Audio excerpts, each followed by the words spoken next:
Hola, bienvenido una vez más. ¿Listo para leer en inglés? En el libro que traigo hoy es The Lion Inside. Y la pregunta que te voy a hacer es, ¿qué quiere aprender el ratón del león?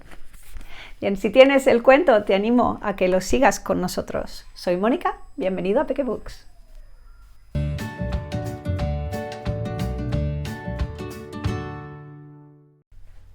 Today we're reading The Lion Inside, written by Rachel Bright and illustrated by Jim Field.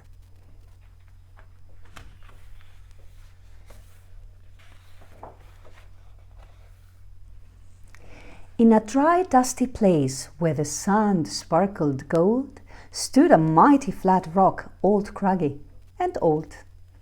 And under that rock, in a tiny full house, lived the littlest, quietest, meekest brown mouse. He was so very tiny, so incredibly small, that nobody noticed him ever at all.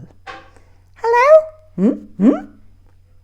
He got trod on, ow, and sat on, ouch, and missed out for stuff, ignored and forgotten.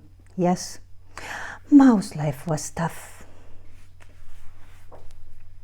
Meanwhile, far above, on top of the rock, times were quite different. It was 11 o'clock. This huge, toothsome creature made sure everyone saw how important he was, but how loud he could roar.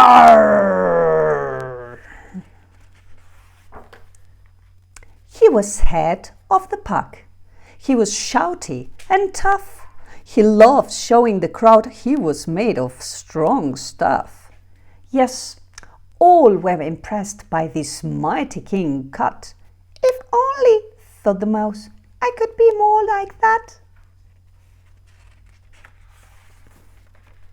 Then late one dark night, in his Minnie Mouse bed, the cleverest thought popped into his head.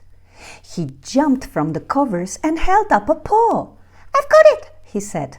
What I need is a roar. Roar! I mean, what if this mouse with the weeniest squeak was a little more rrr and a little less meek? Well, he'd still be the smallest of fussy brown mice, but he'd make friends and join in, and life would be nice. Yes, thought the mouse, I must find out how. I will learn how to roar, and I will learn it now. But gulp, oh my gosh, there was only one beast who could teach him this thing, but might make him a feast. It was time to be strong, take a chance. After all, forever was such a long time to feel small. So he made himself brave and he thought like a winner. He set off for the top, hoping not to be dinner.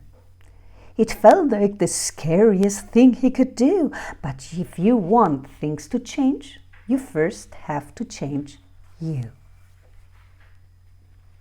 The farther he climbed, the closer he got to the slumbering lion reclining on top.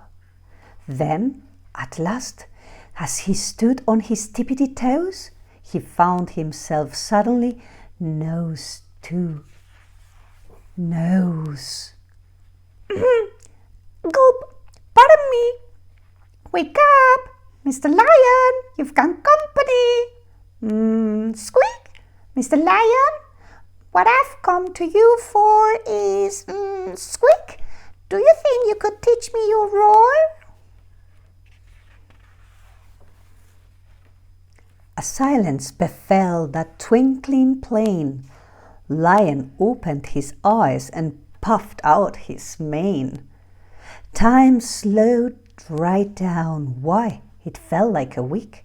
Then he opened his mouth and let out an eek! The lion was shaking, his paws all a fumble. He was backing away with a scrambling tumble. "Don't hurt me," he whimpered. "Oh, try to be nice." Well, my goodness, this lion was frightened of mice. "Don't worry," Mouse peeped.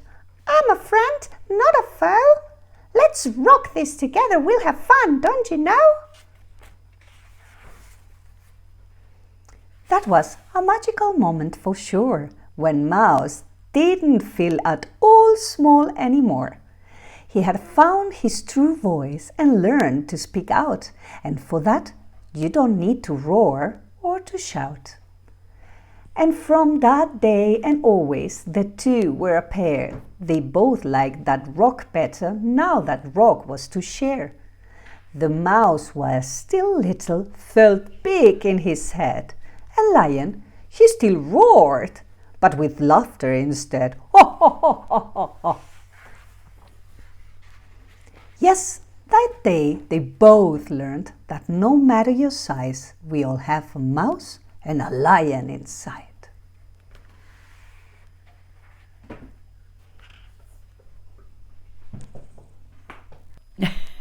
A mí me encanta este libro. ¿Y a ti? ¿Y ya sabes qué es lo que quiere aprender el ratón del león? Vamos allá. En esta página dice: "Do you think you could teach me your roar?" Así que lo que el ratón quiere aprender es a rugir y quiere que el león le enseñe. Muy bien. Si te ha gustado, te animo a comprártelo. Y no te olvides de suscribirte al canal, compartir el vídeo o darle al like. Muchas gracias por seguirnos. Nos vemos con el próximo cuento.